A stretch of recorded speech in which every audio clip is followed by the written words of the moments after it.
sabihin dito, huwag kayong umalis. Nakarating sa akin na sa May 20, okay, paplano siyang arestuhin sa papaanong paraan. May plano na naman. Pinapakonfirm pa natin to, okay?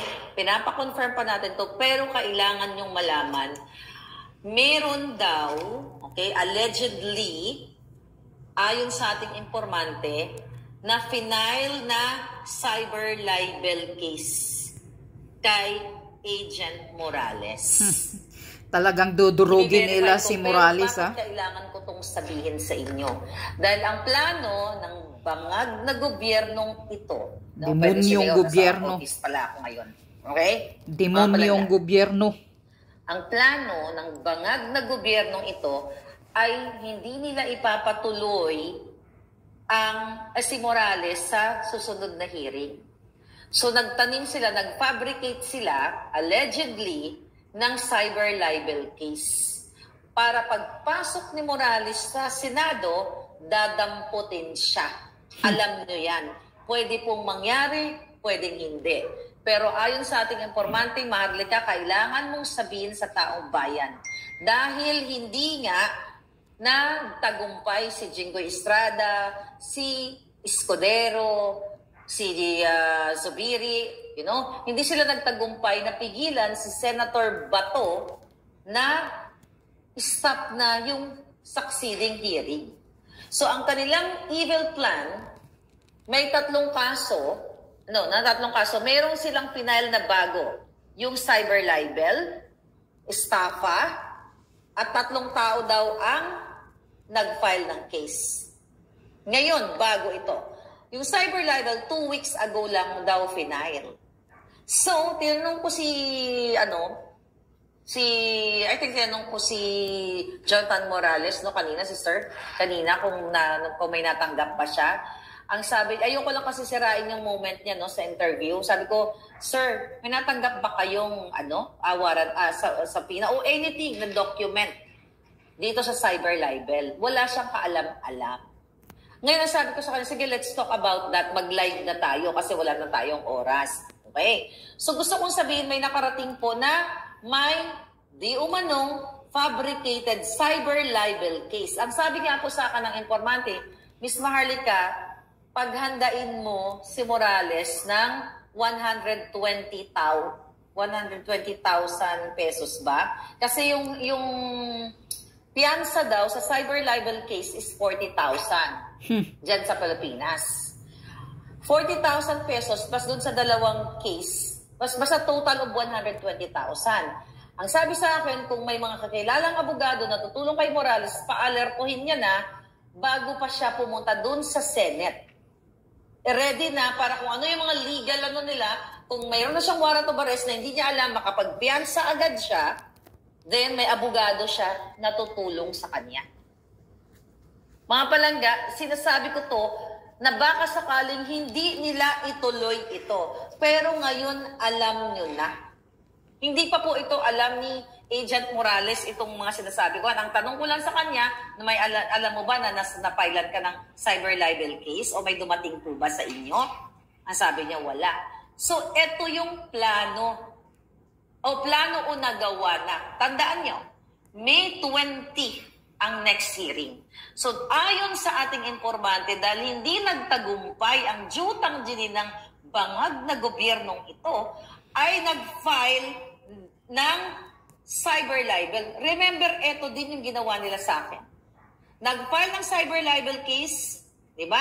Si Taerna, kasuwang si Lisa Araneta Marcos, at nag-fabricate ng address ko, kaya sila nakapag-issue ng warrant of arrest.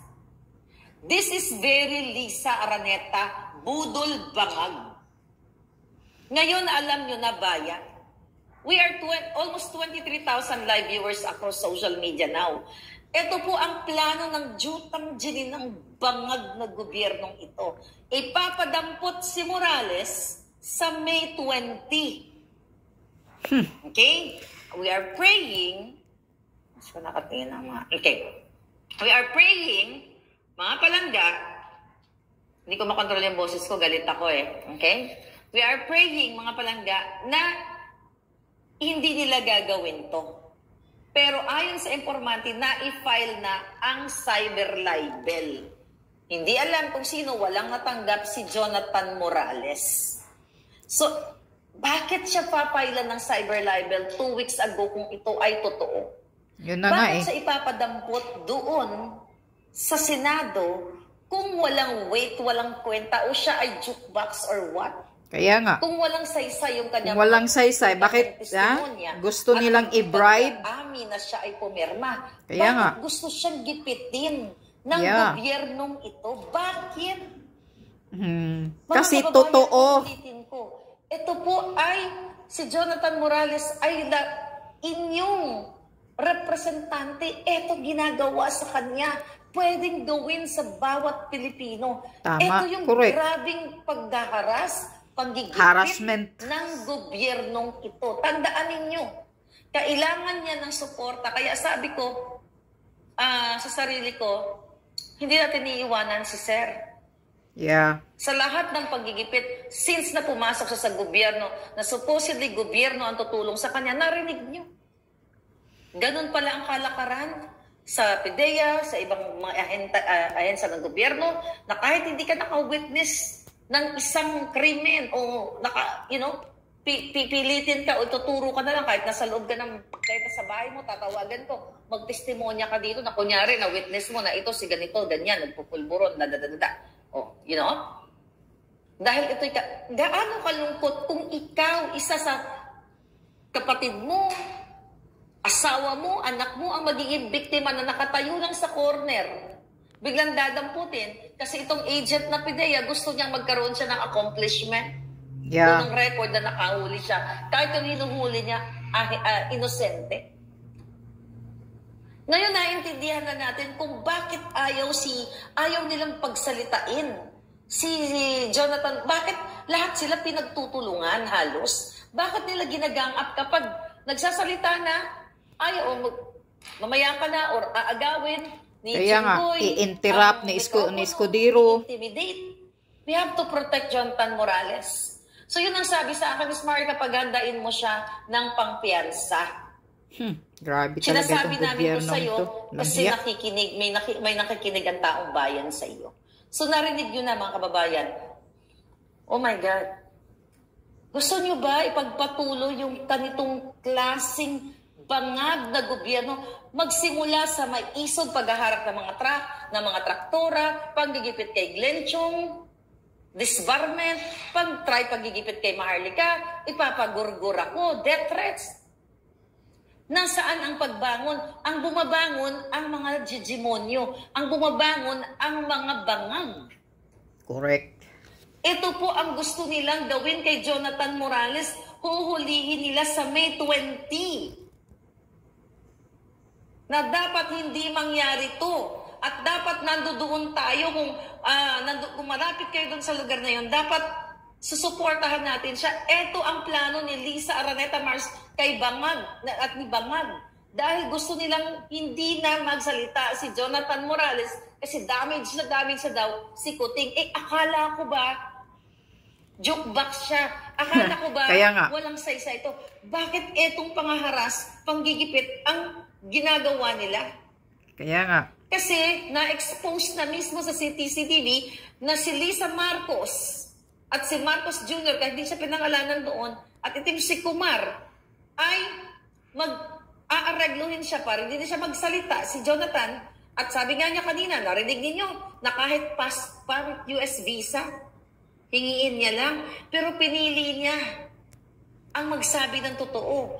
Ayaw niyang, kumbaga hindi siya pumayag na siya ay bayaran o aregluhin. Yes. Hindi siya pumayag na may prinsipyo nga si Morales talaga. Na papanalunin sa loto.